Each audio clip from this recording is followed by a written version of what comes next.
This is the Stirling engine that I've made recently, and in this video I just wanted to show you guys kind of how to make it as well as how they actually work. So yeah, I did make one a while ago, and it was quite questionable, so I've come back to it and I made it, look a little bit better, make it run nicer. But yeah, so anyways, without further ado, I'm gonna let me explain how they work. So with these two drawings here, I'm going to try and explain how a Stirling engine works really quickly. So this is your heat source, and as it heats the air in the chamber, it has a fixed volume, so it creates pressure just kind of everywhere. As the engine is spun and the displacement piston moves down, creates a vacuum, as we have a large volume for a fixed set of air, so now we have a vacuum up here. Which then pulls on the balloon or the power piston or whatever you want to call it, pulls the crank down and makes power. Versus when the displacement piston comes up, it's the opposite. We have more pressure up here now versus down here, so it creates positive pressure up here, pushes the power piston here, pushes the crankshaft up, and then makes it rotate. As the engine is spinning, it just keeps going through these cycles. So yeah, that's how a Stirling engine works. Fucking hello? Nothing. Oh. So now that Past Me has explained how to get them working, or how they work rather, it's time to move on to making one. So get your little hot glue gun out, whatever the fuck. Alright, it's time to make a Stirling engine. Let's go. So the first things you're gonna need are apparently some sick ass tunes, and then there's a pair of pliers, some wire, and a couple cans or empty cans of Coke. So you want to just bend the wire about 90 degrees, probably about 3-4 centimeters from one of the ends, and then you want to just bend this again to make a S shape. After this, you want to forget you're making a video and then come back with one bit of the crank done. Nice. And then you can use a drill or something to try and straighten it out. Great, so now that that's done, you want to just take the crank out and then grab your Coke can, and you want to just make a bend about a 90 degree. Is that a fucking pen? Oh my god, I measured. Holy sh...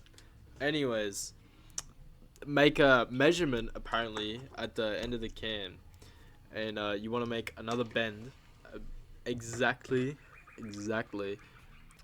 90 degrees from the little where the other one was, you know what I'm saying. After that, you want to grab it with both your pliers and make another S shape. Oh yeah. So this is going to be what the power piston is on, and you want it to be probably about a third the size of what your displacement one was. And then just chuck it in your drill, make sure it's all straight and stuff, and then just cut off all the excess. Great, and then just spawn in with some sandpaper, and you want to like sand the kind of top ring bit off. You'll be able to pull it out eventually, but yeah, this requires a fair bit of sanding. Up is the holes where we're gonna, put our crank. So you want to get a little drill bit.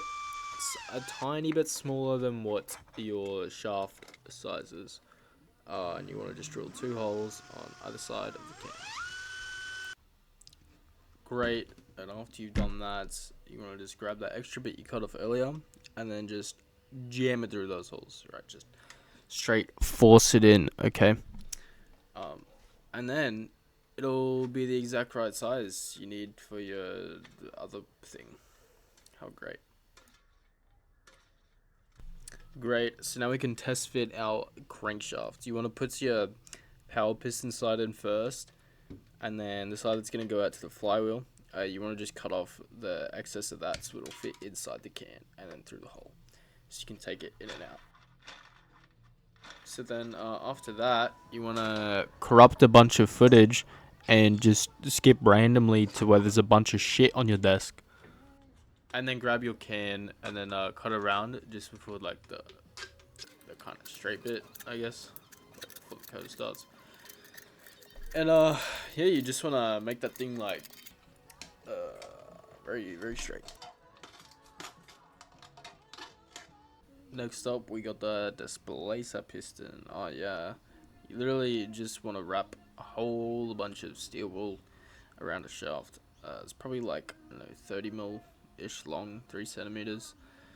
Yeah, and just make sure it fits like snugly inside the can. Not too much friction, not, you know, none, but just snug. Alright, so next up we're gonna grab a pen, believe it or not, and we're gonna mark out the center of this top can here, and we're just gonna put a tiny little hole in the bottom of it. We just need it to be thick enough that fishing line can go through, and this is what will hold the displacer piston up. Alright, so the next thing you want to do is grab that fishing line and tie it around the displacer part of the crank. The fishing line is gonna like pull the displacer piston up and down, so yeah, just do that. And then once you've done that, you want to thread it through the bottom of the can, and then just attach it to the displacer. Make sure it's not like slapping into the top of the can, and yeah, should be good to go. So now you just want to grab your bottom can that you made earlier and your little like power piston thing, and then just attach it on the side. This is just made from like a 20mm PVC, a 90-degree bend, and then just a balloon on top. And make sure with one of the sides that you sand it so that it's flush with the can, because you don't want any air to escape from this. At this point, you should be able to grab your top and bottom can and start putting it together. You just want to put your displacer piston in first, and then line it all up, and then push it down so it's nice and snug. You don't want to go too much, or you can bend the cans. And you also want to make sure that your power piston like rod is the right length. You don't want the balloon to be stretched too much one way or the other. So yeah, just check those. So here I am just giving the kind of bottom half a test, and I'm heating it, you know, spinning the engine over.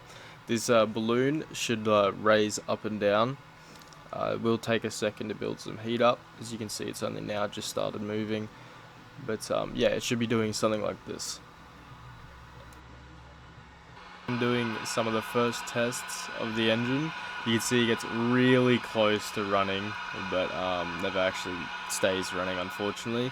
But I did notice that the rubber diaphragm was flexing a lot, but not very much of that energy was actually making it to the crank.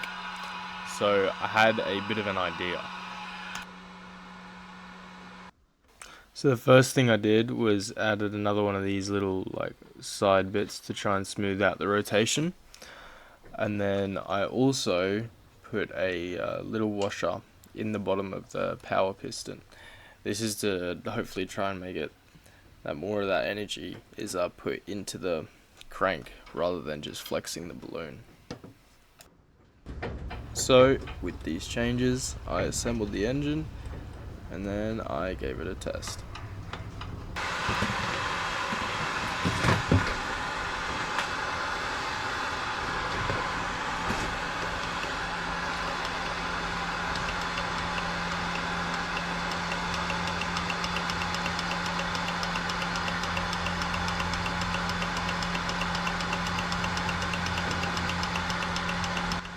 The motor was happy to sit and run as long as it had a heat source under it.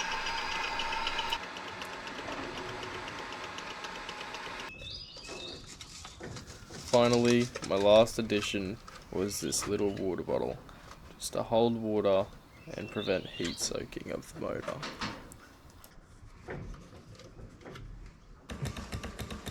And this leads us to here. My improved Stirling engine sitting on my stove and running. Hope you guys enjoyed this video and have a good day.